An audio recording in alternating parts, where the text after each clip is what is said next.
दोस्तों, प्रधानमंत्री मोदी के विचार आज तो आप जानते ही हैं।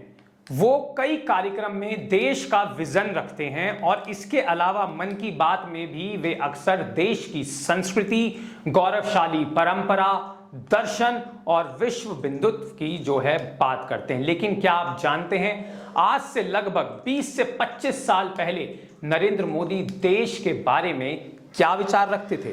आपको बता दें कि प्रधानमंत्री नरेंद्र मोदी की डायरी का एक पन्ना इन दिनों खूब वायरल हो रहा है, जिसमें वे देश के बारे में अपने विचार रख रहे हैं। डायरी में उन्होंने संस्कृत के कुछ सूक्त वाक्यों में लिखा है, जिसे आज भी वे अपने भाषणों में इस्तेमाल करते रहे हैं। अब आपको बताते हैं कि क्या लिखा है डायरी में और उस पन्ने में। बहुत ध्यान से सुनिएगा दोस्तों, ये बात हर हिंदुस्तानी के लिए जानना बहुत जरूरी है, क्योंकि नरेंद्र मोदी इस देश के प्रधानमंत्री हैं और उनकी डायरी का वो पन्ना जो आज तक किसी को नहीं पता था, वो वायरल हो गया है। तो सुनिए ध्यान से। नरेंद्र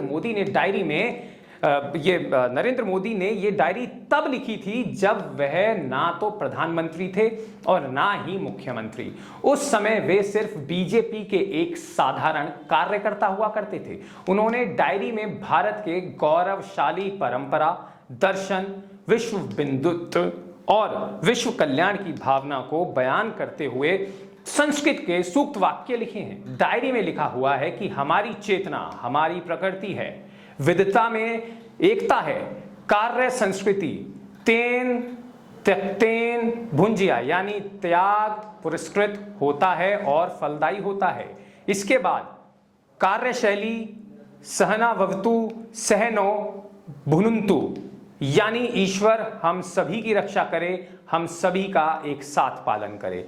राष्ट्रीय आकांक्षा राष्ट्रीय स्वाहा इंद राष्ट्रीय इंद न मम, यानी मैं अपने जीवन को राष्ट्र की सेवा में समर्पित करता हूं, यह मेरा नहीं है। यह भी इसमें लिखा गया है। इसके बाद लिखते हैं वैश्विक दृश्य, यानी ग्लोबल विजन, जिसे कहा जाता है वसुधैव कुटुंबकम, यानी पूरा विश्व, पूरी धरती हमारा परिवार है। परंपरा है। इसके बाद लिखते हैं चेरेविति चेरे वित, यानी चलते रहना, लगातार चलते रहना। इसके बाद नए विचारों के लिए तैयार होकर चलते रहना। इसके बाद लिखते हैं सर्वे अपि सुखिनः संतु, इसका यानी कि हमारा सपना है पूरी दुनिया सुखी रहे। इसके बाद लिखते हैं ना कामे राज्यम ना स्वर्गम ना पुनर्भवम, इसका अर्थ है कि मेरी ना किसी राज्य के राजा बनने की कामना है और ना ही स्वर्ग जाने की कामना है और ना ही पुनर्जन्म की कामना है। इसके बाद लिखते हैं वंदे मातरम, यानी मातृभूमि का वंदन। प्राण शक्ति है 100 करोड़ देशवासी और हजारों वर्ष की धरोहर की।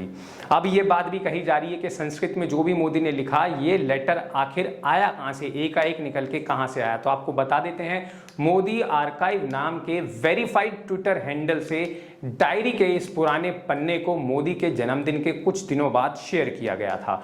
अक्सर इसी हैंडल से प्रधानमंत्री नरेंद्र मोदी की पुरानी तस्वीरें, चिट्ठियां, पुरानी वीडियो ऑडियो रिकॉर्डिंग के साथ साथ उनसे जुड़े अखबारों की पुरानी कतरनें शेयर की जाती रही हैं।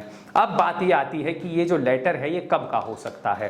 तो आपको बता दें कि इस डायरी में नरेंद्र मोदी ने एक जगह भारत की 100 करोड़ की जो आबादी है उसका जिक्र किया है। तो इससे साफ तौर पर अंदाजा लगाया जा सकता है कि उन्होंने ये जो बातें हैं ये लगभग 1990 के दशक के आखिर में या 2000 के दशक के शुरुआत में लिखी होगी। इसकी वजह है कि 2001 की जनगणना में भारत की आबादी पहली बार 100 करोड़ के पार हुई थी, लेकिन उस जनगणना के प्रकाशित होने से पहले ही इसके अनुमान लगाए जा चुके थे कि देश की आबादी 100 करोड़ के करीब पहुंच चुकी है। नरेंद्र मोदी अक्टूबर 2001 में गुजरात के मुख्यमंत्री बने, यानी डायरी की ये एंट्री 1990 के दशक से लेकर अक्टूबर 2001 के बीच की हो सकती है। लेकिन क्या आप ये मानते हैं कि देश को इस समय सही प्रधानमंत्री मिला है? अगर आपका जवाब हाँ है या ना है, अपनी राय जरूर लिख कर दें कमेंट बॉक्स में। देश हित चैनल है हॉकफील्ड न्यूज, इसे सब्सक्राइब जरूर कर लें। फिलहाल के लिए इतना ही। जय हिंद, जय भारत, नमस्कार।